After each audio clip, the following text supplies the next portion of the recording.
தனுசு ராசி அன்பர்களே 21, 27 ஜூன் 2026 இந்த வாரத்தில் கிரகங்களின் கோசார நிலைகள் வாழ்க்கையில் மாற்றங்கள், வளர்ச்சி மற்றும் ஆன்மீக முன்னேற்றத்திற்கான முக்கியமான அனுபவங்களை வழங்குகின்றன. மிதுன ராசியில் உள்ள சூரியன் தனுசு ராசிக்கு 7ஆம் இடத்தில் பயணிப்பதால் கூட்டாண்மை, வணிகம் மற்றும் உறவுகள் தொடர்பான விஷயங்களில் கூடுதல் கவனம் தேவைப்படலாம். மற்றவர்களின் கருத்துக்களை மதித்து செயல்பட்டால் நல்ல ஒத்துழைப்பு கிடைக்கும்.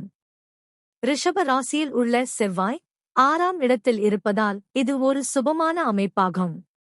போட்டிகள், எதிர்ப்புகள் மற்றும் பணிச்சுமைகளை வெற்றிகரமாக சமாளிக்கும் திறன் அதிகரிக்கும். தொழிலில் உழைப்புக்கேற்ற பலன் கிடைக்கும் வாய்ப்பு உள்ளது. கடக ராசியில் உள்ள புதன் 8ஆம் இடத்தில் இருப்பதால் ஆவணங்கள், நிதி திட்டங்கள் மற்றும் முக்கிய முடிவுகளில் கூடுதல் கவனம் செலுத்துவது நல்லது.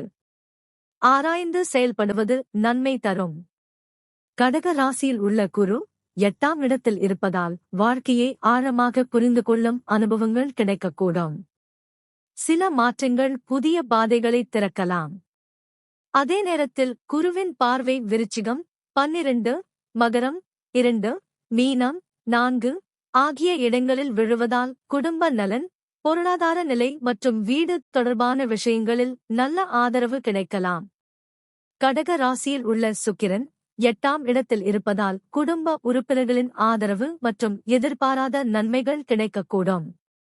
மன அமைதியை பேணுவது முக்கியம். மீன ராசியில் உள்ள சனி 4ஆம் இடத்தில் இருப்பதால் அர்த்தாஷ்டம சனியின் தாக்கம் நடைபெறுகிறது.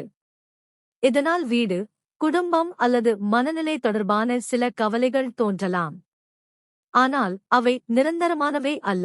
பொறுமையுடன் அணுகும்போது சூழ்நிலைகள் படிப்படியாக சீராகும்.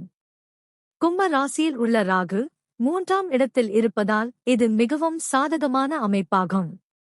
தைரியம், முயற்சி, தொடர்புத்திறன் மற்றும் புதிய முயற்சிகளில் வெற்றி பெறும் வாய்ப்புகள் அதிகரிக்கும்.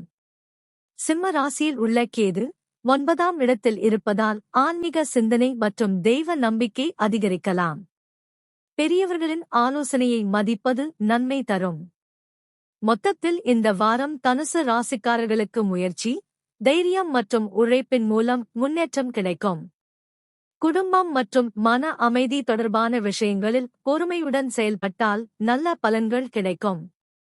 தினமும் தட்சிணாமூர்த்தி, குருபகவான் அல்லது ஸ்ரீ தக்ஷணாமூர்த்தி ஸ்லோகங்களை பாராயணம் செய்வதும், ஓம் குரவே நம மந்திரத்தை 27 முறை ஜபிப்பதும் மன உறுதி மற்றும் தெய்வ அருளை அதிகரிக்கும்.